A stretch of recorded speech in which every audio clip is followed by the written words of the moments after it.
안녕하세요. 연세한국어 5급 과제부문 안보미입니다. 오늘은 제7과 2 한국의 의례 과제 2 읽고 말하기 진행해 보겠습니다. 자, 읽기 전에 우리 함께 생각해 보겠습니다. 일생일대 큰 변화가 있는 중요한 순간은 언제가 있나요? 사람이 태어날 때가 있을 거고요.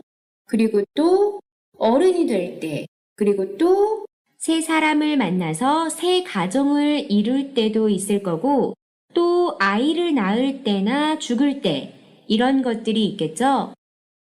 그럴 때 사람들이 의례를 많이 하죠? 자, 어떤 것들이 생각나세요? 결혼식? 아니면은 돌잔치, 그리고 사람 죽을 때 하는 장례식 등등이 이런 의례들에 속하겠죠? 자, 통과 의례에 대한 글을 함께 읽고 이야기해 봅시다. 그럼 우리 같이 읽기 지문 살펴보도록 하겠습니다. 첫 번째 부분이었습니다. 단어 확인, 구성원, 제각기, 혼란. 자, 내용 확인해 볼게요. 통과 의례란 무엇입니까? 자, 앞부분의 통과 의례란 뒷부분의 동사 말한다. 이거는 딱 정의를 내리는 표현이죠. 자, 그래서 통과 의례란과 말한다 앞부분들이 다 통과 의례를 설명하고 있는 통과 의례에 대한 정의 부분 되겠습니다.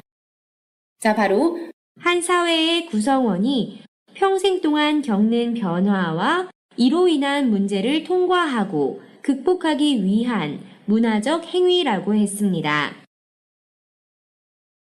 평생 동안의 중요한 변화와 그로 인해 오는 문제를 극복하고 해결하는 데 의미를 부여하는 문화적 행위인 거죠. 자, 말이 좀 어려운데 우리 계속 살펴보면은 알 수 있을 거예요. 자, 이런 통과 이래의 예가 무엇입니까? 네, 바로 이 부분이죠. 출생, 성장, 혼인, 죽음 등입니다. 자, 이렇게 인간이 계속 성장해 나가는 과정 중에 굉장히 중요한 일부들을 우리 통과 의례라고 하는 거예요. 다음 2단락 앞부분입니다. 자, 단어 확인. 과도적. 자, 이러한 의례는 어떠한 단계로 이루어져 있다고 했습니까? 세 가지 단계로 소개했죠? 첫 번째, 분리 단계. 일상 상태로부터의 분리된 단계입니다. 자, 과도적인 단계가 두 번째 단계입니다. 새로운 상태로 들어가기까지의 단계라고 했고요. 마지막으로 통합 단계. 새로운 상태로 통합되는 과정입니다. 어쨌든 이런 의례들이 일상생활보다는 조금 특별한, 일상과는 조금 분리되는 거고요. 그래서 어쨌든 새롭게 태어날 준비됐어? 준비하는 과정이 분리 단계인 거예요. 자, 그리고 과도적인 단계는 자, 그럼 이제 새롭게 태어나야지. 그런데 갑자기 일상에서 새로워지려고 하니까 어색하지. 자, 마음의 준비를 해. 이게 과도적 단계인 거죠. 준비, 그 다음 마음의 준비, 그리고 통합 단계. 짜잔, 자, 새롭게 태어나는 거야 하는 단계가 통합 단계인 거죠. 자, 계속해서 2단락 뒷부분입니다. 과도기, 행해지다. 자, 각 단계별 과정은요. 자, 일상과 구분되는 생활을 과도기를 거쳐서 자, 새로운 지위와 역할을 갖게 된다고 했죠. 일상과 구분되는 생활, 이게 분리 단계고요. 일상과 정말 말 그대로 분리시키는 겁니다. 자, 그리고 과도적인 단계. 자, 마음의 준비에 변할 거야 하고 이제 새롭게 태어나려고 마음고생하는 단계인 거예요. 자, 그리고 마지막 통합 단계로는 새로운 단계로 사회와 통합되는 과정이죠. 자, 사회 안에서 새로운 지위와 역할을 갖게 되는 게 바로 통합의 단계입니다. 앞에서 봤던 분리, 과도적, 통합 단계들의 각 과정 설명이 들어가 있었고요. 자, 그리고 의례식 잔치를 한다고 했어요. 그렇죠. 뭐 돌잔치다. 자, 이렇게 잔치를 하는 이유는요. 네, 바로 이 부분이죠. 사회로 통합됨을 축하하기 위해서 잔치를 한다고 했습니다. 자, 계속해서 세 번째 단락, 마지막 단락 되겠습니다. 단어 확인. 대동성. 자, 여러분 우리 내용 확인해 볼게요. 자, 의례시 잔치를 한다고 했죠? 이 잔치의 목적이 무엇이었습니까?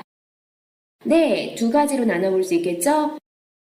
자, 먼저 이 잔치의 목적은 변화를 인정하고 또 혼란을 극복하기 위한 데 목적이 있다고 했고, 또, 자, 잔치하면은 주변 사람들이 다 와서 같이 참석하고 축하해 주잖아요. 네, 중국과 한국 문화에는 있어요. 대동성을 확인하는 목적이 있습니다. 우리는 하나, 뭐 이런 것들이요.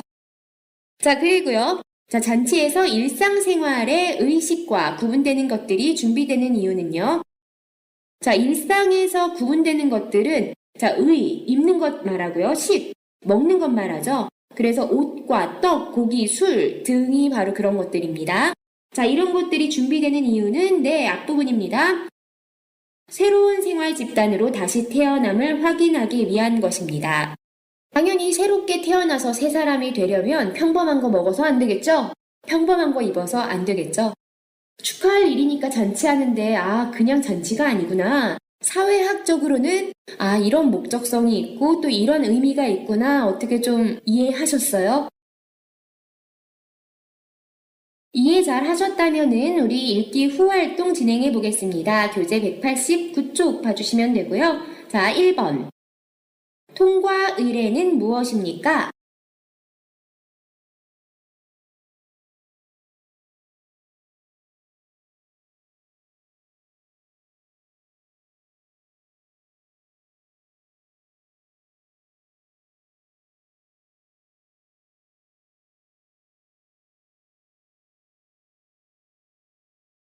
기억하는 사람 1단락에서 바로 봤었는데요.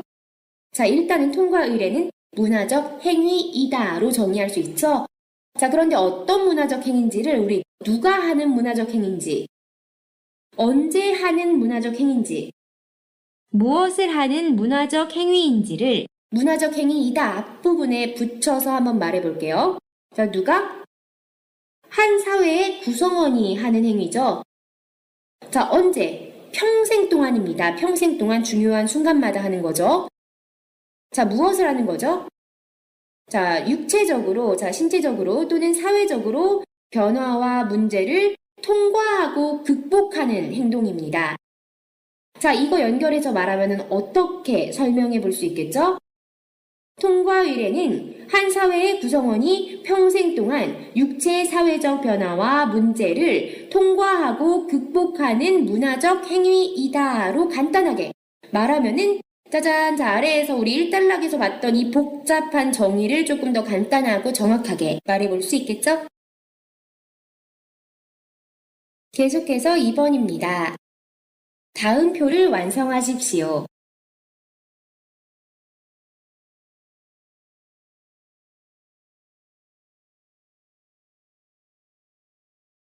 자, 이 표가 우리 본문의 정말 대체적인 내용이 되는 거죠. 내용 요약이라고 할 수 있는 중요한 부분입니다. 자, 육체적 사회적 변화의 예는요. 자, 바로 통과 의례의 예인 거죠. 자, 아까 우리 어떻게 정리했었죠? 자, 먼저 태어나는 것, 출생. 자, 그리고 성장해 나가는 것, 성장. 그리고 결혼하는 거요, 혼인. 그리고 죽음. 이렇게 4단계가 큰 사회적 변화인 거죠. 변화 극복을 한번 살펴볼게요. 변화 극복을 통해서 달라지는 것은 뭐라고 했죠? 아까 우리 그 통합 단계에 해당하는 부분이에요. 뭘 새롭게 갖게 된다고 했죠? 네, 지위와 역할이었습니다. 역할 채워주시면 되겠네요. 자, 그리고 또 달라지는 것은 새로운 이름을 갖게 되고, 그리고 또 새로운 옷을 입고 또 머리 모양 등 새롭게 달라진다고 했습니다.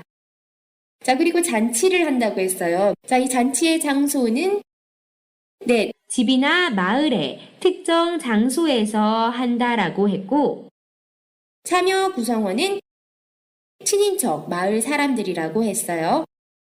자, 그리고 이 잔치의 목적은 3가지 있었죠? 변화 인정, 혼란 극복, 대동성 확인, 이 세 가지가 목적이었었습니다. 자, 3번입니다. 위 글에서 말한 일상생활의 의, 식과 구분되는 것에 대해 다음을 참고하여 이야기해 봅시다. 자, 아래 볼게요. 그 의뢰의 이름을 정리해 보자면은, 자, 우리 출생에 대한 것을 통과 의뢰로 어떤 잔치를 하죠? 네, 돌잔치 있죠. 자, 성장에 대한 건요, 성인식이 있을 거예요. 자, 그리고 혼인에 대한 건요, 혼례식이 있죠. 결혼식. 자, 그리고 죽음에 대한 거는 장례식이 있습니다. 자, 이 의례들의 새로운 표현은, 자, 성인식 같은 경우에는 이제 성인이 되는 사람들, 호하계체고요. 그리고 혼례식, 신랑 신부가 주체죠. 자, 그리고 장례식은 돌아가신 분, 고인과 또 그 가족들, 유족들이 주체일 거예요. 자, 특별한 옷차림을 하죠. 자, 의에 해당되는 부분입니다. 특별한 옷. 돌잔치 때 아이들이 돌옷을 입습니다. 그 돌옷을 우리 돌빔이라고 부르거든요. 특별한 음식, 수수경단, 백설기, 흰밥, 미역국 등이 있었습니다. 자, 그리고 성인식 때는요. 자, 이제 성인식은 사실 현대사회에서 많이 없어지긴 했어요. 자, 그런데 전통적인 성인식에서는 특별한 옷이라고 하면은, 네, 남자 같은 경우 머리를 상투를 틀고, 자, 옛날 남자들은 머리를 안 잘랐잖아요. 그 머리를 위로 틀어 올리는 거죠. 자, 그리고 갓을 쓰곤 했죠. 자, 여자들도 역시 머리를 쪽을 졌습니다. 자, 남자는 상투라고 하고 여자는 그렇게 긴 머리를 묶어서 올리는 것을 네, 쪽을 지다라고 해요. 자, 남자는 상투, 여자는 쪽을 지다. 특별한 음식, 술, 과일, 육포, 떡 등이 있었습니다. 자, 혼례식 때 특별한 옷은요. 여자 같은 경우, 신부 같은 경우는 원삼, 그리고 족두리, 연지 등이 있어요. 자, 원삼은 자, 길게 걸치는 그 한복에 길게 걸치는 그걸 원삼이라고 해요. 자, 그리고 족두리는 머리에 쓰는 거.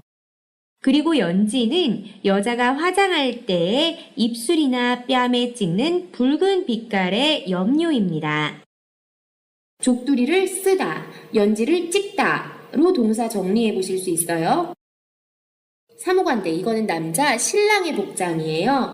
자, 원래 사무관대라고 하는 거는 옛날 조선시대의 관직, 지금으로 치면은 공무원들에 해당하는 거예요. 자, 왕실에 들어가서 일을 하던 사람들이 정식적으로 입던 복장이 바로 사무관대예요.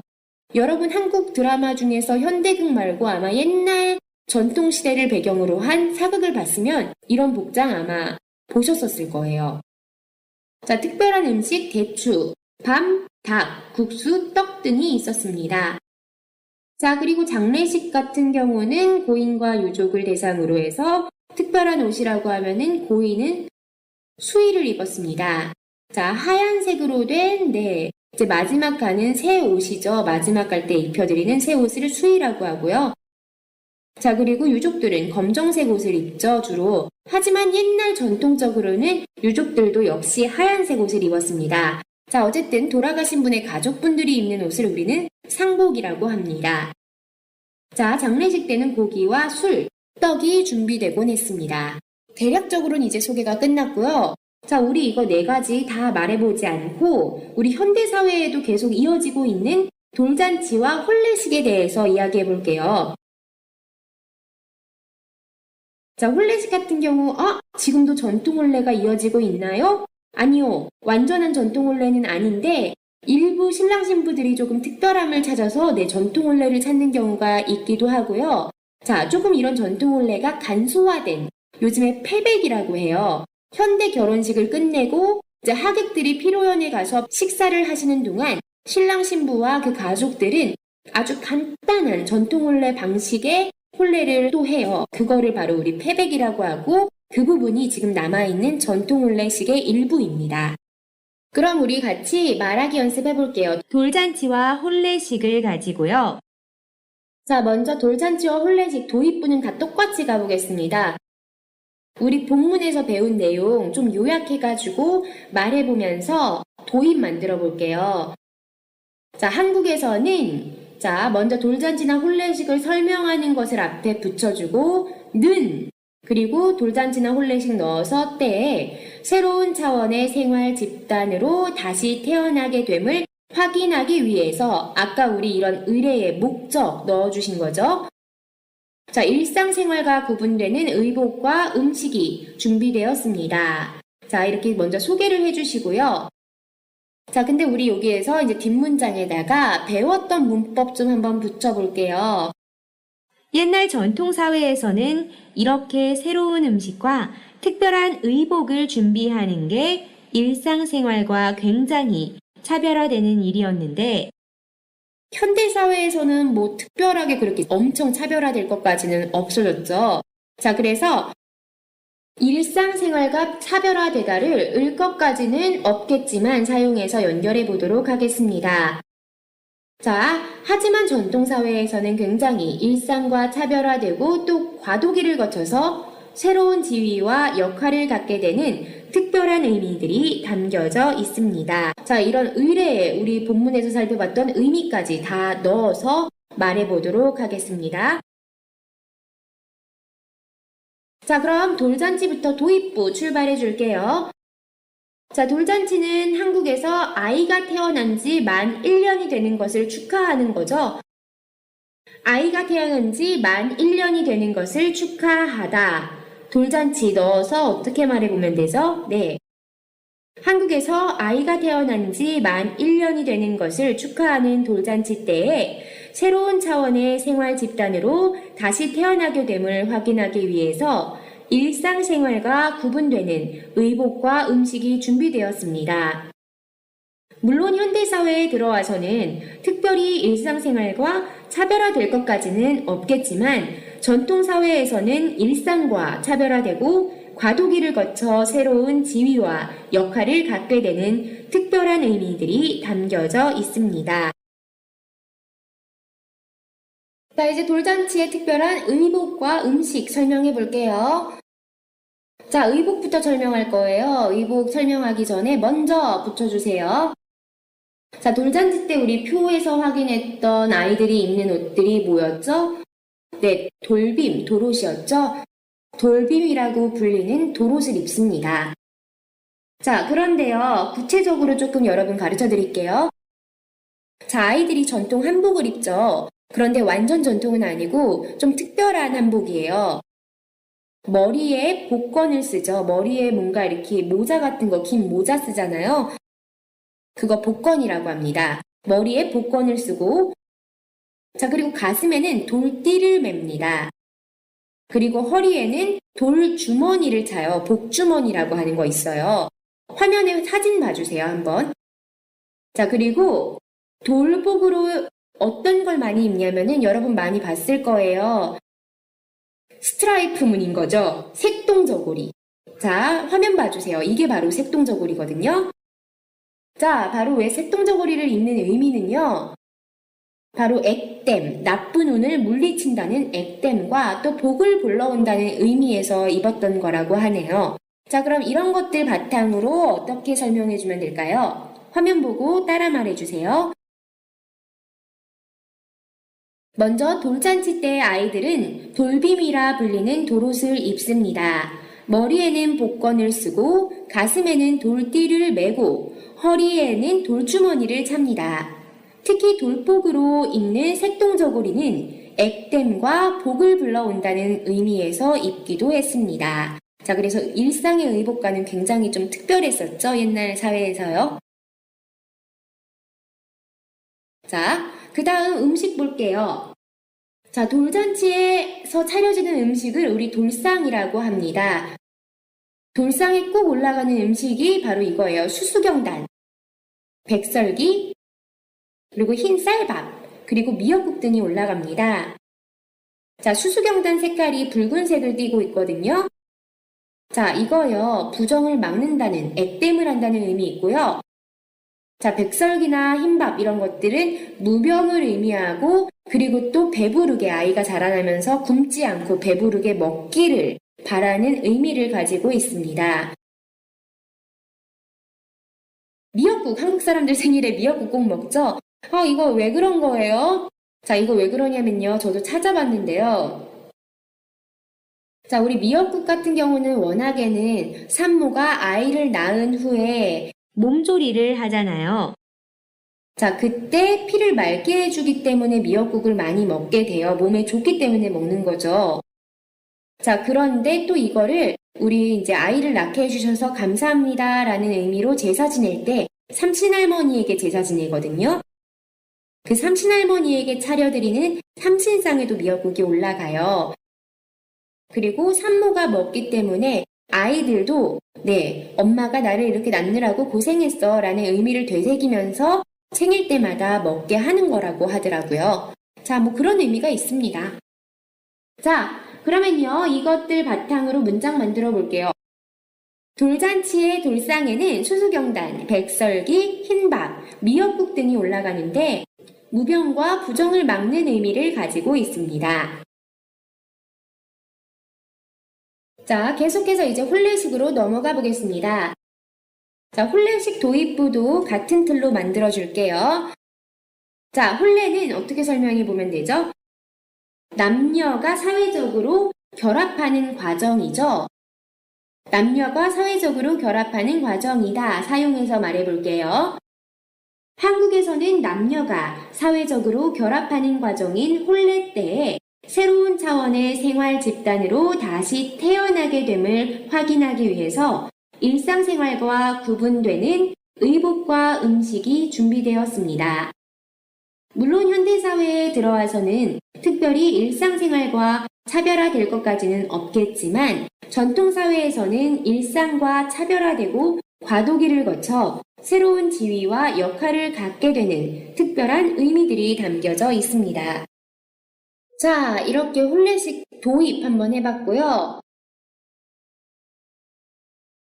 자, 의복이요. 먼저 신랑은 사무관대 착용했다고 했죠? 자, 사무관대 아까 설명드렸었어요. 고위 관직 복장이고 벼슬을 해야만 입을 수 있는 옷이었습니다. 자, 하지만 혼례날 입은 이유는요. 자, 혼례날만큼은 네, 좀 이제 특별해져야 되죠. 새 사람으로 태어나야 하니까요. 자, 신랑도 고귀한 존재라고 인식돼서 사무관대를 착용하기도 했고요. 또 출세를 바라는 마음에서 입히기도 했습니다. 자, 신부 같은 경우는 원삼을 걸치고 또 머리에는 족두리를 쓰고 얼굴에는 연지곤지를 찍었다고 했죠. 자, 이 역시 특별한 사람이라는 의미예요. 자, 궁중연회복장이 그러했거든요. 그 궁중연회복장을 약간 서민화시킨 게 바로 전통혼례의 신부의 복장이에요. 자, 모두 특별하고 중요한 날이기 때문에 왕실복장처럼 네, 굉장히 정식적인 복장을 갖춘 거죠. 특별한 복장. 자, 이것들 말 만들어 볼게요. 화면 보고 따라 말해주세요. 먼저 신랑은 사무관대를 착용했는데 사무관대는 원래 고위관직 복장으로 벼슬을 해야만 입을 수 있는 옷이었습니다. 하지만 혼례날만큼은 고귀한 존재로 인식돼 사무관대를 착용했으며 앞으로 출세하라는 의미를 담기도 했습니다.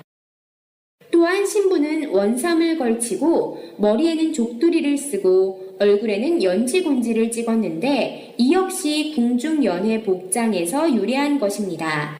특별하고 중요한 날이니 왕실 복장을 착용한 것입니다. 로 설명해 주시면 되겠어요. 자, 마지막 혼례날의 음식입니다. 자, 전통 혼례날 음식들도 제각각 의미가 있죠? 자, 우리 표에서 확인했던 대추, 밤, 닭, 국수, 떡 등이 있는데 자, 대추밤 여러분 드라마에서 많이 보셨을 거예요. 신랑 어머니가 신부 그 원삼에다가 대추밤을 던져주면은 그 원삼에 신랑 신부가 그것을 받잖아요. 그쵸? 아들, 딸을 많이 낳으라는 의미입니다. 자, 그리고 닭 같은 경우 준비하는 게요. 수탉, 우리 남자 닭. 수탉의 의미는 자, 수탉이 꼬끼오 울면서 새벽을 깨우잖아요. 새벽을 깨우는 소리로 앞귀를 쫓고 그리고 또 앞귀를 쫓으면서 아내와 자식, 처자를 보호하라는 의미가 있대요. 자, 그리고 암탉 같은 경우는 닭이 알을 많이 낳잖아요. 역시 전통사회는 농경사회였기 때문에 다산이 필요했죠. 자, 그래서 역시 다산하라는 의미로 차려졌다고 합니다. 설명해 볼게요. 화면 보고 따라 말해주세요. 전통을 옛날 음식들도 제각각 의미가 있는데 대추와 밤은 자식을 많이 낳고 부자가 되라는 의미를 갖고 있어 시부모님이 신부에게 던져주기도 했습니다. 또한 닭중수탉은 새벽을 깨우는 소리로 악귀를 쫓고 처자를 보호한다는 의미로, 암탉은 닭이 달걀을 낳는 것처럼 다산하라는 의미로 차려졌습니다. 자, 이렇게 해서 오늘 우리 한국 전통의 통과 의례에 대해서 같이 지문 읽기 진행하고요. 그리고 또 한국의 통과 의례 설명하는 말하기까지 진행해 봤습니다. 어떻게 공부 많이 되셨나요? 이렇게 7과가 마무리됐습니다. 다음 시간은 드디어 7과 총 복습이네요. 허허, 쓰기 시간입니다. 자, 마음의 준비 단단히 하시고, 자, 우리 다음 시간에 또 만나요. 안녕히 계세요.